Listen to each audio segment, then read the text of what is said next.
Hello, ladies, gentlemen. Thank you very much for joining me in this talk on what I think is a very interesting subject: why your medical doctor often cannot diagnose your health issues.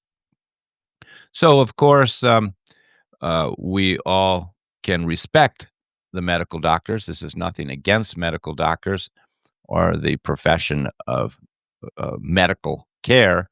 It's only here, this talk is only to talk about the limitations and helping you understand the limitations of a medical doctor. And this is mostly based on their training.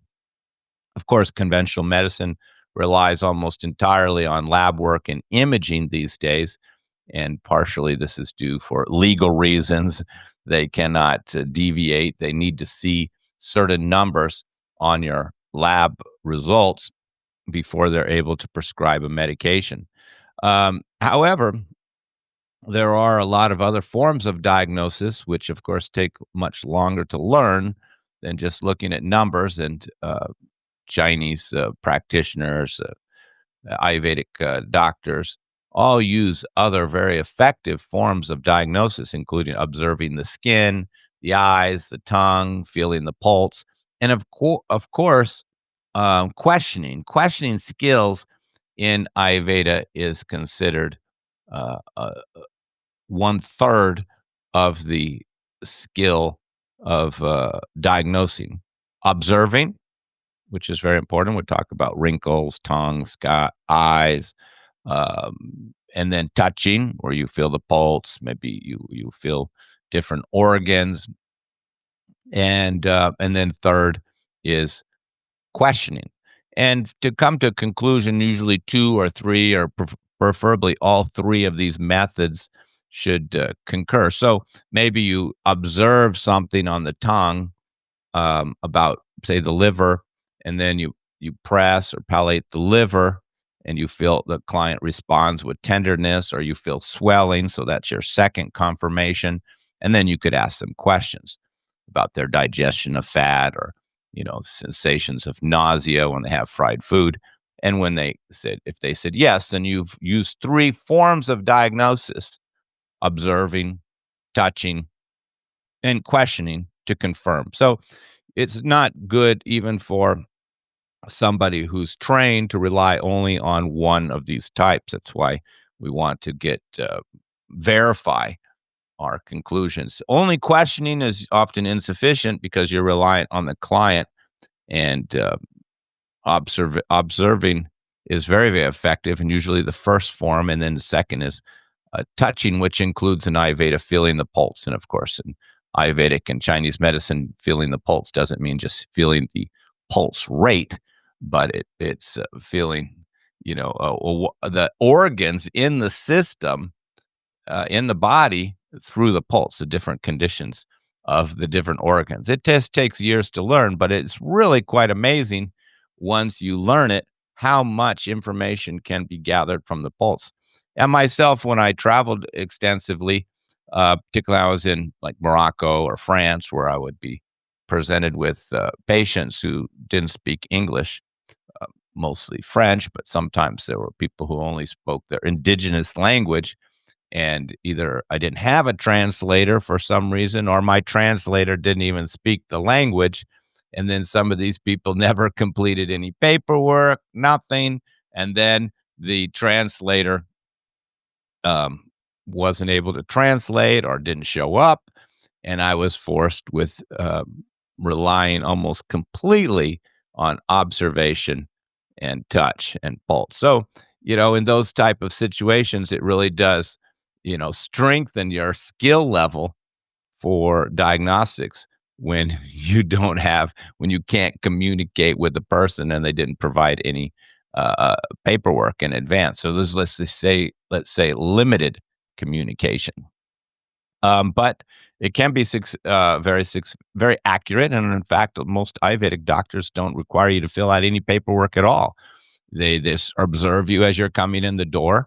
I can remember my teacher telling me who had diabetes before they got from the entrance to his office to the chair. He would turn to me, this person already is a diabetic. I would guess the numbers are close to 200. He could say that before the person sat down. Now, of course, in hindsight, we now know what he was looking at. He was looking at those kind of like darkish lines around the creases around the neck, and sometime at other creases in the body. And then another time, he shook hands with a man, and then he smelt his hand, and he guessed the blood sugar was very high, and that was because he could feel the kind of the from the sweat in the hand, and then smell the sweetness. So these were the skills that a good Ayurvedic doctor has, and that was before he began to feel the pulse, which was, most Ayurvedic doctors, they rely largely on the pulse. So first is the observation, and then the pulse, where they can they detect even kidney failure. I remember my doctor, teacher in India, was treating a lot of kidney failure cases, and that's, of course, who I learned from in reversing advanced kidney failure cases, even those who were starting dialysis. And if this took me years of going back and forth to India, but he could tell from feeling the pulse if the kidney, what the condition of the kidneys were. And often they had the lab work there, and he could feel the pulse. While they were still looking through their papers to pull the lab work out, he already says, "Oh, your kidneys are failing, and the flow rate is very poor." And sometimes he would even guess that creatinine was high, and they hadn't even presented him with the papers yet. And by the time the papers came on the table, we're talking just 1 or 2 minutes since the person has sat down, he had already determined that they had kidney failure. This just shows you the the level of diagnostics. And then, of course, people do show you the lab work, which is helpful. Often it just confirmed what he already knew. And then he could also then question, okay, how many times you urinating at night? And he could ask more questions. So he was combining the visual when the people came in the door, and looking even at the wrinkles on the face, the tongue. There's so much we can learn from the tongue, the eyes. Of course, iridology is a whole science in itself, but just so many ways we can observe their health condition of a person just by observing. Then, of course, he would feel the pulse and maybe press on different organs, and then he would ask a few questions. And he was quite efficient at this, and he could do this in less than 5 or 10 minutes. And often the people didn't even have lab work because they're rural people, and he'd be able to diagnose all their health conditions without the lab work. Now, of course, it was helpful for him to get the lab work. Say you're treating kidney failure, so he could then monitor the numbers. So the lab work is still very valuable, and I do the same thing when I identify uh, uh, issues, even just like high blood sugar, but the person doesn't give me the numbers. Well, I said, you really need to be measuring it on a regular basis. So when we do our follow up, we can see the improvement. So the lab work is still valuable. And as you know, if you're my patient, I ask you a lot of questions, 10 pages of questions, but I often in my form, which is really a form of questioning, but instead of questioning you at the time of the appointment, I'm just having you fill out a big form, and those are all my questions, and these are based on the Ayurvedic perspective, and that helps me. And then, of course, on Zoom, I'm still able to observe you and look at your fingernails, your skin, your eyes, your tongue, etc. So, but I can't touch on Zoom, so I'm relying more on my observation skills and my questioning skills to come to and lab work as another means. So it's this using multiple means to diagnose a person and their health issues, and not relying only on lab work, and then, of course, imaging. And there's some of these tests can be quite evasive, and even excessive CT scans have been said to contribute to cancer. And some things you can't really even know unless you question a person, like what's their diet, what are they eating, how's their appetite, how are they sleeping.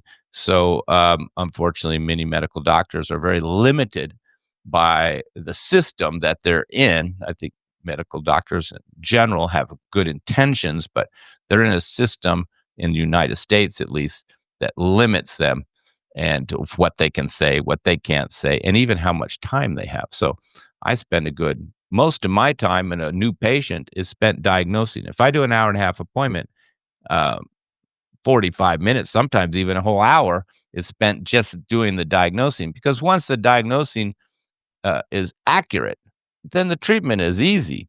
And this is really the most important part of any practitioner, natural practitioner, is your diagnostic skills. And unfortunately, I see that a lot of people have studied Ayurveda or naturopathic healthcare, and they haven't really put in the time or the years in improving their diagnostic skills through observation and touch and questioning and or even learning to read lab work for that matter.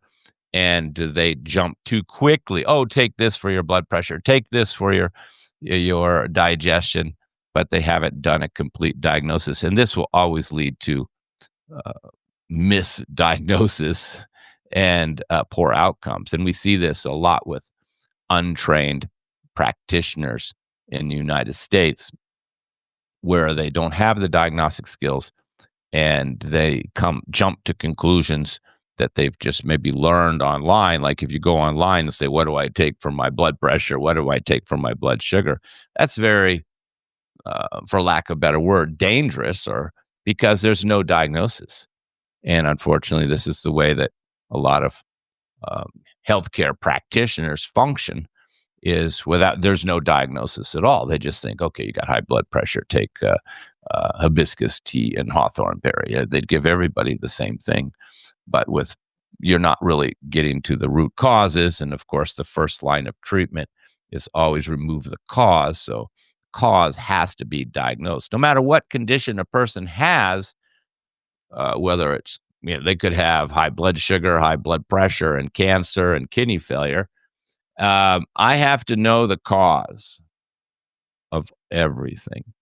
And the cause is I have to diagnose the existing condition, but a lot of people, they know their existing condition because they're bringing me the lab work. So that kind of eliminates that. But the second aspect of diagnosing is understanding the cause. And that may take questioning of the person's lifestyle, their habits, how they're sleeping, how much alcohol they're drinking, even past use of drugs or past medications or treatments that they've had. All of this will help me to diagnose why the person has the health condition they have. Of course, with blood sugar, it's usually quite, the same. You'd be amazed if you saw me do my job every single day, how much repeating I do and how similar cases can be. Like I have a lot of Indian patients, and basically they get high blood sugar from having sugar in their chai. And then we get people who have high blood sugar from having soda pop. And then we get people with high blood sugar from drinking sugar with coffee with sugar. So, and then there's always some sweets and cookies in there as well. So the people are very much repeating the same pattern, particularly for blood sugar. Now, of course, in Ayurveda, there's 22 types of diabetes. In the West, we could say that there's just maybe 4, type 1, where it's failed at birth, which actually came from the cause was the mother having the sweets or the high blood sugar during pregnancy, resulting in a non-functioning pancreas for the child. And then there's, the pre-diabetic, diabetic, and insulin dependent. So we could say there's 4 types of diabetes in Western medicine, but in Ayurveda, there's 22 types.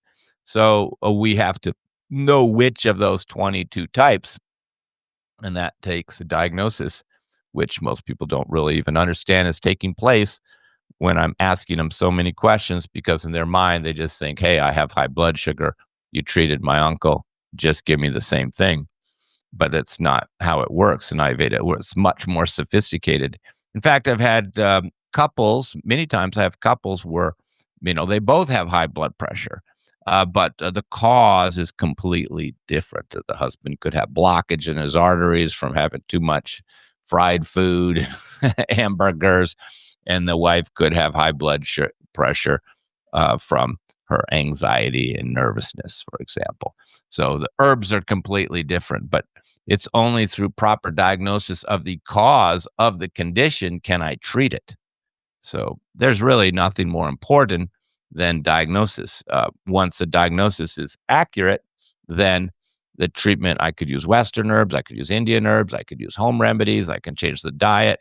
I can have multiple types of treatment once I know what I'm treating. Um, and if I do make a mistake where the results are not what I expected, usually on the second appointment, it's usually due to I'm going to have to re-diagnose the cause and re-diagnose the type of high blood pressure, re-diagnose the type of high blood. So I usually will re-diagnose, pick a different cause, a different type of high blood pressure, and then change the herbal remedies. Sometimes people think, hey, that's it, I'm done, I didn't get it right. And that's not for the case because there's herbalism is very vast and Ayurveda is very sophisticated. But if any mistakes are made, it's usually with poor diagnosis. So you can see how important it is because your body is giving out signs all the time. And unfortunately, if you're not trained in these things, the doctor will ignore it. And there's, many things that can cause a lot of health issues, just constipation, poor diet, poor sleep. So all these need to be analyzed. And then all this information needs to be compiled in your brain. And then you'll be able to communicate it back to the patient. This is why you had the health issue.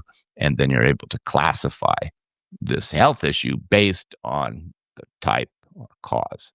So let's not blame the medical world. Let's just accept the fact that a medical doctor is trained in medicine, not in diet, not in nutrition, and definitely not in herbs. In fact, we should really probably take with a grain of salt every time we do see a medical doctor speaking about herbs or home remedies, because he's not really been trained on it. He's probably just studied it online like you have, not gone through years of training and books. And he's not following a system. You see these people online talking about 10 foods that will lower your blood pressure, 10 foods good for your kidneys. Well, these are all fraudsters. They're just going online and searching for this information, and they're just compiling it and presenting it back to you. I mean, most of the YouTube that we're seeing online is in this format where people are just searching online and representing it back. And they're mostly talking about nutrition. See, so the West is only at the level of understanding nutrition. They haven't even got really to the herbs. I mean, they're doing a little turmeric, couple mushrooms, and a few herbs they're starting to talk about, but nobody is trained. I mean, you have to study a system like Chinese medicine or herbal medicine. It takes at least 10 years just to study the herbs and the diagnostic method. So, this is the problem with following advice online is nobody's diagnosing you. They're just kind of presenting, hey, okay, you have kidney failure, do this, but they don't know, is it creatine high, is EGFR low? They don't have any information, and they're now telling you what to do.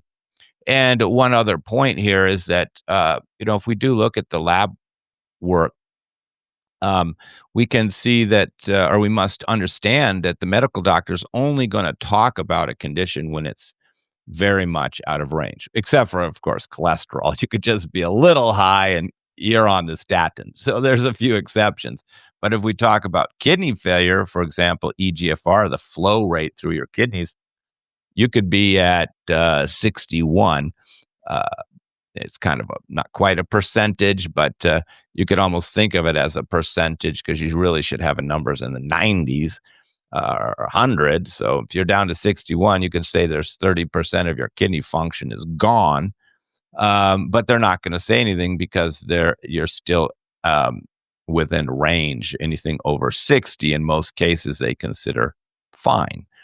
But I would not consider that fine. It means you're definitely on the path to kidney failure, particularly if I can see your past lab work and see that, okay, 1 year ago you were in your 70s, and 2 years ago you were in your 80s. So you can see it's deteriorating. So it's only a matter of another 6 months, and you're going to be diagnosed with stage one kidney failure. And in the meantime, the doctor will not say anything because you're not within range. Now, of course, they have no treatment for kidney failure, so I guess there's no point to really talk about it, just dialysis and kidney transplant. But the point is that, your lab work alone is not conclusive to show all of your health problems. And this is the more major reason why medical doctors really can't diagnose your health issues. So to summarize, lab work is just a limited form of diagnosis. And many people have come to me. I mean, a lot of people have said, hey, all my lab work is fine, but I'm not fine. I'm tired. I'm bloated. I can't hardly eat foods. I can't sleep. I'm constipated.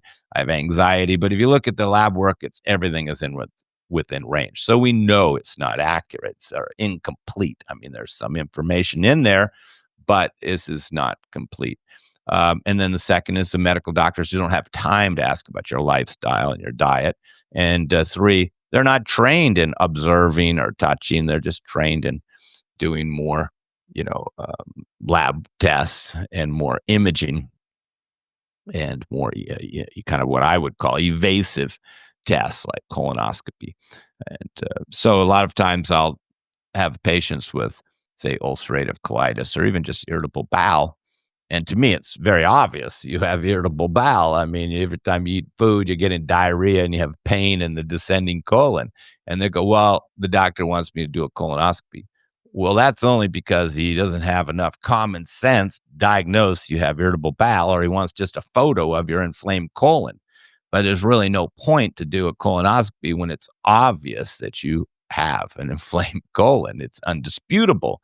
But this is the path the medical world will take, is still go down this path of doing more tests. I mean, okay, they could be looking for polyps or tumors or something else, but it doesn't matter. You still have to treat the inflammation in the colon. And at that point, doing more evasive tests like a colonoscopy could actually make the condition worse. So, this is the problem with the doctors, the medical world. They're just so limited. All they have is medication and surgery, so you're so limited there. They don't have home remedy, diet, nutrition. They don't have any herbal system, nothing. They just only have pills and surgery. So you're really kind of limited. And they're not trained on any form of diagnosis at all, except, looking at the lab work and imaging and doing more tests. So you just have to understand the limitations. Now, I'll repeat, nothing against medical doctors. I mean, there's many patients that come to me and their blood pressure numbers are over 200 or their blood sugar is over 300. And I tell them, just go to the medical doctor, and get on the medication. Your condition is too advanced. If you would have seen me a year ago when the numbers were just progressing, we could have nip this in the bud, but most people don't do that. They wait for it to become worse. So I've referred people all the time. You need to go to the medical doctor. You need to get on the medication. Then we can start these natural treatments to improve your cardiovascular system or your insulin resistance. And then slowly, slowly, you can get off of the medication as the system or organ improves its function. So we need medical doctors. They're life-saving, but you have to understand their limitations, particularly when it comes to diagnosing and treating. Well, I hope this was an eye-opener for you, and I hope this helped you understand the value of an Ayurvedic doctor like myself and our diagnostic skills, and I hope you understand the value and limitations of your medical doctor. Thank you very much, ladies and gentlemen.